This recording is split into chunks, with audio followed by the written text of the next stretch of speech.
Today we want to focus on a topic that has been in the news a lot lately, and that is the recent problems in the global supply chain. Joining us to discuss the issue is Art Vandelay from Vandelay Industries. Welcome, Mr. Vandelay. Can you please explain what the global supply chain is? Sure. So the global supply chain is the fact that all the countries in the world make different things and then send those things to other countries. This happens now more than any other time in history. And so Taiwan will make something like computer semiconductors, and those will be used in the entire world. And will go into computers that might be made in Japan, using plastic that comes from Brazil. And you see this all around the world, where products are going everywhere all the time. Usually, this all works pretty well. What is the problem that has interrupted the supply chain at the moment? So, as everyone knows, COVID-19 has caused lots of problems with the global economy.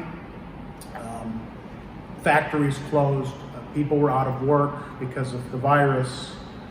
The economy just became slower in many places. And everyone knew that the economy would get better after COVID started to get a little better in some places.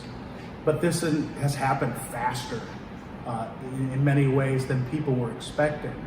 And so the demand is up. People want to buy these products again, but sometimes the factories haven't made enough.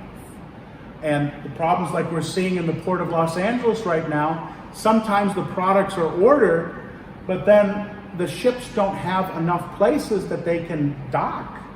And even when they do dock, there aren't enough drivers to take those things and to distribute them. So my company is dealing with that right now. We have so many orders, and we do a lot of business with Asia. Some of our products are also just sitting in the Port of Los Angeles waiting to come in. And so it's good that the economy has gotten better. It's good for businesses like mine. But right now, everything is sort of backed up, and we need to figure out a way that we can get everything moving smoothly again. So what are governments and companies around the world doing to deal with this problem?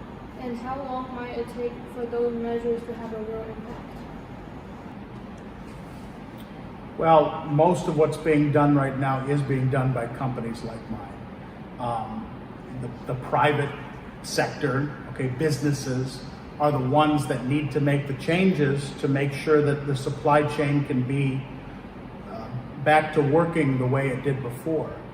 Governments may try to do some things. For example, the US government, the Biden administration, has just said that the Port of Los Angeles should be open for 24 hours, which it wasn't before. It usually closed for some time during the night.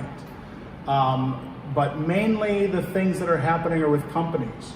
For example, UPS, FedEx, these big shipping companies in the US that ship things inside the US, they're extending their hours for their workers, making people work longer. And hiring more people maybe to try to deliver the things. So it's something that everyone's trying to deal with, but unfortunately, it might be a problem that's going to be with us for a while.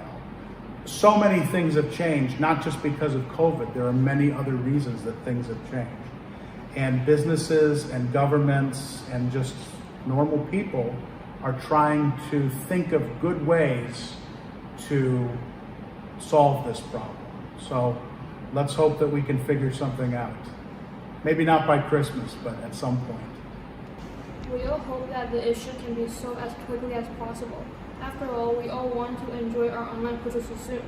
Thanks again for joining us, Mr. Vandelay. That's all the time we have for today. Thank you for tuning in, and please join us next time for another edition of DALI World News. Stay safe out there.